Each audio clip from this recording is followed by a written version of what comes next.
Enlaces químicos. Buen día, jóvenes. ¿Alguna vez se han detenido a pensar un momento por qué la sal que usan en la cocina es sólida y dura, mientras que el agua es líquida y fluye? ¿O por qué los cables eléctricos están hechos de metal y no de plástico? La respuesta a estas preguntas está en el tema que vamos a ver el día de hoy, los enlaces químicos. Les aseguro, jóvenes, que al terminar de ver este video van a entender qué es lo que mantiene unida a toda la materia que nos rodea. Muy bien, jóvenes, comencemos por lo básico. Un enlace químico es la fuerza que une a los átomos para formar compuestos químicos. Piensen en los átomos como si fueran piezas de un rompecabezas que necesitan unirse con otras piezas para formar una imagen completa y estable. Cuando los átomos se unen mediante enlaces, el compuesto resultante adquiere estabilidad, y esa estabilidad es fundamental para que exista tal como lo conocemos. Los enlaces pueden ser sencillos, dobles o triples, dependiendo del número de electrones que se cedan o se compartan entre los átomos. Es como si algunos átomos se tomaran de la mano con un solo contacto, mientras que otros necesitan tomarse con ambas manos o incluso con un abrazo completo para sentirse seguros. Déjenme decirles algo importante. Existen tres tipos principales de enlaces químicos que vamos a ver hoy. Cuando un átomo cede un electrón, se forma un enlace iónico. Cuando los átomos comparten electrones, se forman enlaces covalentes. Y existe un tercer tipo, el enlace metálico, que este ocurre exclusivamente entre átomos metálicos del mismo elemento.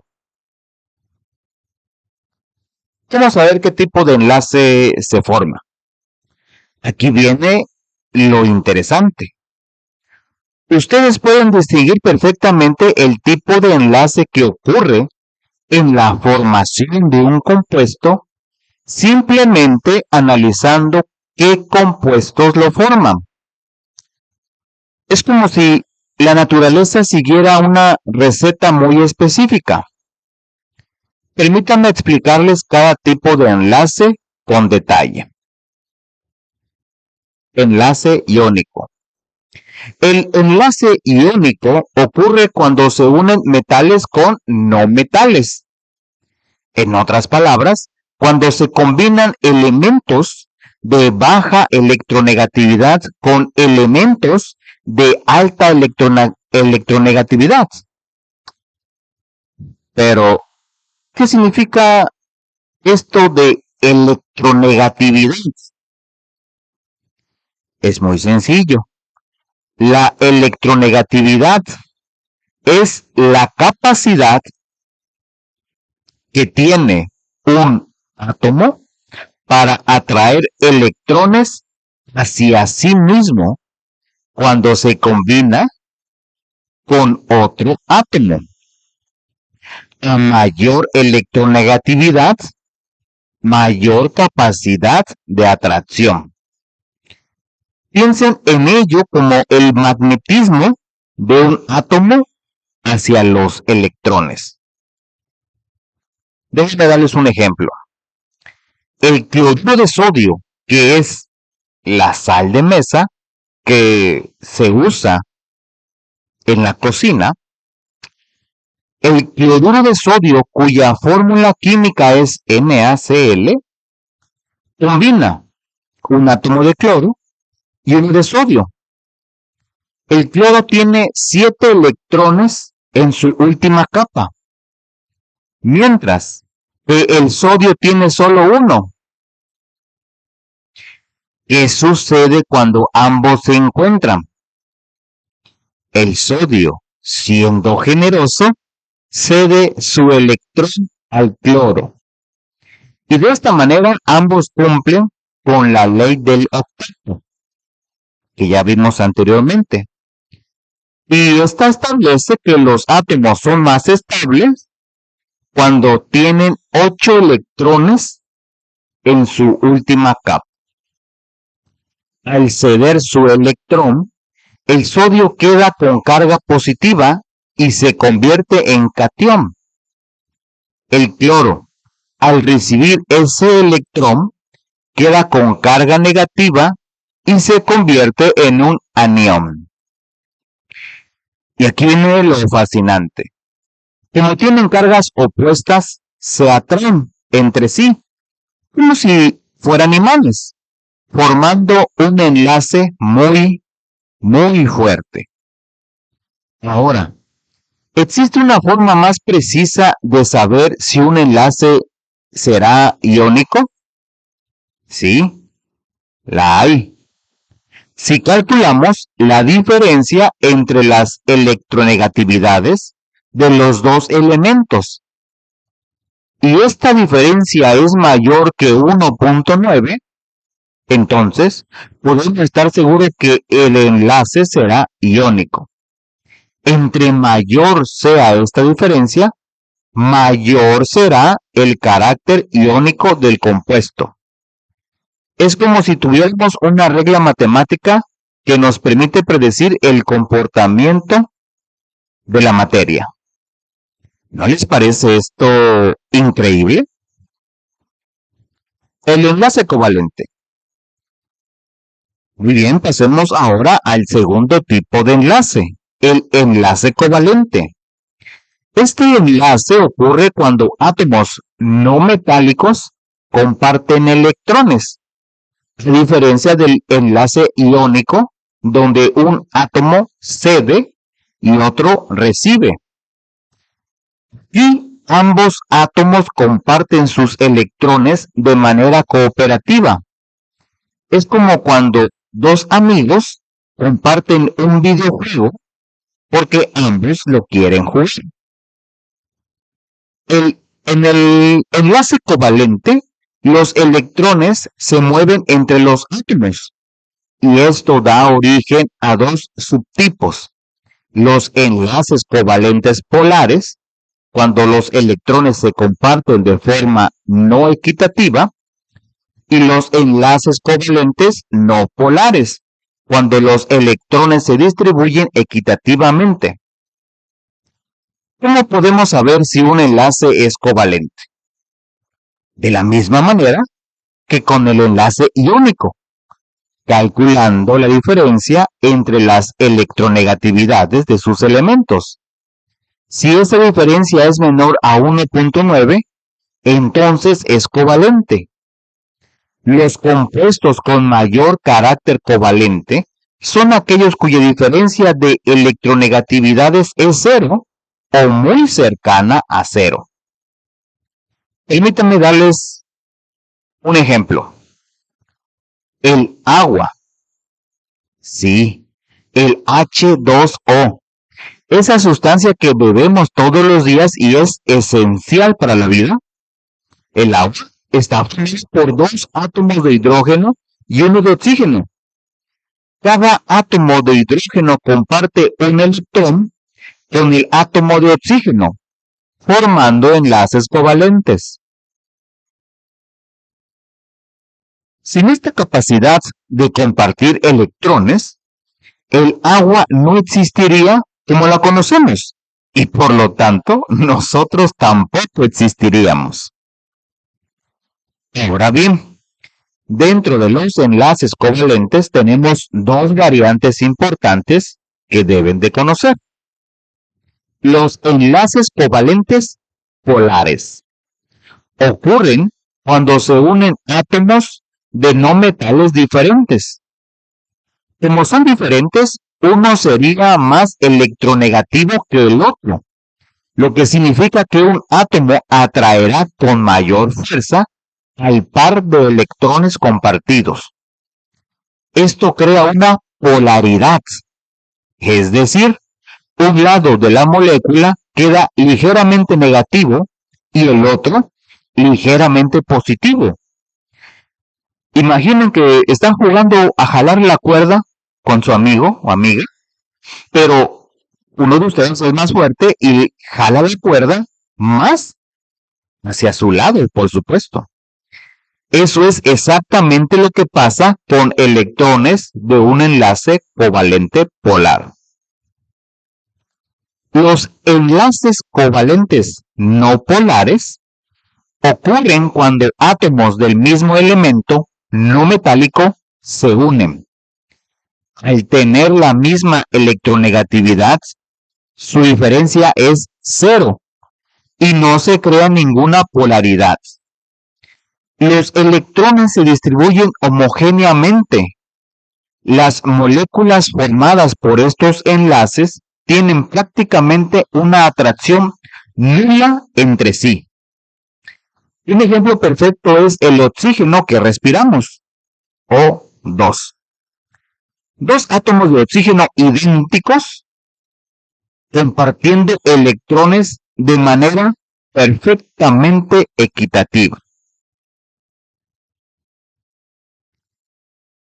Y llegamos al tercer tipo de enlace, el enlace metálico. Este es un enlace muy especial porque ocurre exclusivamente entre átomos de metales. En el enlace metálico, los núcleos atómicos se reúnen y están rodeados por sus electrones, que forman algo parecido a una nube o un mar de electrones. Es un tipo de enlace muy fuerte que se distribuye en forma de red tridimensional. ¿Cuáles son ejemplos de enlaces metálicos? Todos los elementos metálicos puros que ustedes conocen. El oro que se usa en joyería, el hierro en los clavos y las estructuras, el aluminio de las latas del refresco de la cerveza, el cobre de los cables eléctricos. Todos estos metales están conformados por enlaces metálicos. Aquí les doy un dato curioso. ¿Sabían que el aluminio y el hierro son los metales más abundantes en la Tierra? Por eso lo usamos tanto en la construcción, en la industria y también en nuestra vida cotidiana. Ahora, jóvenes, aquí viene la parte más práctica. El tipo de enlace que tiene un compuesto determina sus propiedades físicas y químicas. Es decir, podemos predecir cómo se va a comportar un material simplemente sabiendo qué tipo de enlace tiene. Permítanme explicarles las características de cada tipo de compuesto. Los compuestos iónicos, como la sal de mesa que ya mencioné anteriormente, tienen características muy específicas. Primero, son sólidos, cristalinos a temperatura ambiente. Ningún compuesto iónico es líquido o gas a temperatura normal. Por lo general son duros, ásperos y quebradizos, como pueden comprobar si toman un cristal de sal y tratan de doblarlo. Se rompe antes de doblarse. Segundo, los compuestos iónicos tienen que calentarse a temperaturas muy altas para fundirse. ¿Por qué? Porque las atracciones entre los iones con cargas opuestas son extremadamente fuertes. Sus puntos de fusión normalmente están entre los 300 y los 800 grados Celsius. Y sus puntos de ebullición son aún más altos, por lo general entre los 1000 y 1500 grados Celsius. Imaginen cuánta energía se necesita para romper esas atracciones tan fuertes. Tercero, muchos compuestos iónicos son solubles en agua. Cuando se disuelven en ella, se disocian, es decir, se descomponen en iones que se mantienen en solución gracias a su atracción por las moléculas de agua. Esta es la razón por la que podemos disolver sal en agua con tanta facilidad. Fundidos o en una solución acuosa son buenos conductores de electricidad. ¿Por qué? Porque la presencia de iones que pueden moverse libremente y transformar carga eléctrica. Y ya finalmente, son solubles en disolventes polares como el agua, pero no en disolventes no polares como el aceite. Los compuestos covalentes forman verdaderas moléculas con propiedades muy diferentes a las de los compuestos iónicos. Déjenme enumerarlas. Primero, generalmente se encuentran en estado gaseoso o líquido a temperatura ambiente. Piensen en el amoníaco o el ácido clorhídrico. Aunque existen sólidos covalentes de bajo punto de fusión, como el azúcar, que forma cristales, pero se derrite con facilidad. Segundo, la atracción entre sus moléculas es baja, lo que significa que se separan fácilmente al aumentar la temperatura. Los enlaces covalentes son más débiles que los enlaces iónicos en términos de las fuerzas entre moléculas. Tercero, no son conductores de la electricidad en estado puro. ¿Por qué? Porque no tienen iones libres que puedan transportar carga eléctrica. Cuarto, algunos compuestos covalentes no polares, como la gasolina y los aceites vegetales, presentan una baja solubilidad en agua. Sin embargo, otros compuestos covalentes polares, como el azúcar, sí se disuelven perfectamente en agua. ¿Ya ven la diferencia entre polares y no polares? Quinto, son buenos solventes de sustancias no polares como grasas, aceites y ceras. ¿Han escuchado el dicho, lo similar disuelve a lo similar? ¿Verdad? Pues en química esto es completamente cierto. Y sexto, presentan puntos de ebullición y de fusión mucho más bajos que los compuestos iónicos. Por ejemplo, el azúcar, la cera de las velas y las grasas se funden a temperaturas relativamente bajas. Piensen en una vela encendida. Se derrite con el calor de su propia llama. Ahora bien, los compuestos que presentan enlaces covalentes polares se distinguen de los no polares por algunas propiedades adicionales. Son buenos solventes de sustancias iónicas o polares, pero no disuelven sustancias no polares como aceite, gasolina o grasa. Y tienen un punto de fusión y de ebullición intermedio entre las sustancias iónicas y las no polares. Y finalmente, el enlace metálico provee a los metales de propiedades que todos conocemos perfectamente. Son sólidos a temperatura ambiente con excepción del mercurio, que es líquido, son duros y resistentes. Por eso los usamos en la construcción. Son maleables, lo que significa que pueden convertirse en láminas delgadas y dúctiles, lo que significa que pueden estirarse en forma de alambres o hilos.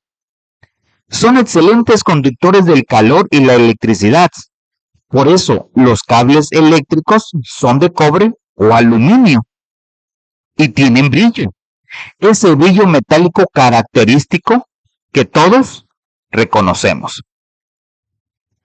Déjenme darles algunos ejemplos concretos para que vean cómo todo esto se aplica en la vida diaria. Cuando están en la cocina y agregan sal al agua para cocinar alguna sopa, están disolviendo un compuesto iónico en un disolvente polar. La sal se disocia en iones de sodio y cloro que quedan suspendidos en el agua. Cuando respiran, están inhalando oxígeno en forma de O2, una molécula con enlace covalente no polar. Cuando cargan su teléfono celular, la electricidad fluye a través de cables de cobre que tiene enlaces metálicos, los cuales permiten el movimiento libre de electrones. Cuando endulzan su café con azúcar, están disolviendo un compuesto covalente polar en agua, que también es polar. Ya ven cómo la química está presente en cada instante de su vida. Muy bien, jóvenes, hemos llegado al final de nuestro video. Permítanme hacer un repaso de los puntos más importantes que hemos tratado hoy. Primero, vimos que un enlace químico es la fuerza que une a los átomos para formar compuestos químicos, dándoles estabilidad. Segundo, identificamos tres tipos principales de enlace. El enlace iónico, que ocurre entre metales y no metales, mediante la transferencia de electrones. El enlace covalente, que ocurre entre no metales, mediante el compartimiento de los electrones.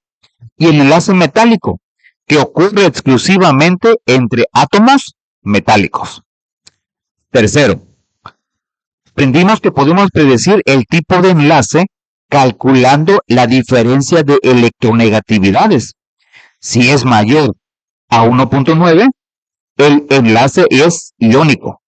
Si es menor a 1.9, el enlace es covalente.